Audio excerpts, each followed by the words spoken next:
ചെപ്പിക്കുള്ളിൽ വീണു മഴവില്ലിൻ ചെരുവിലൂടെ നീ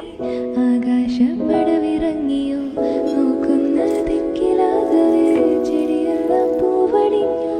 മനമാകെ ചാഞ്ചാടി ആലോലം നിലവിൽ നീ വന്നു ചേരവേ തനുവാകെ കുളിരു കോരിയോ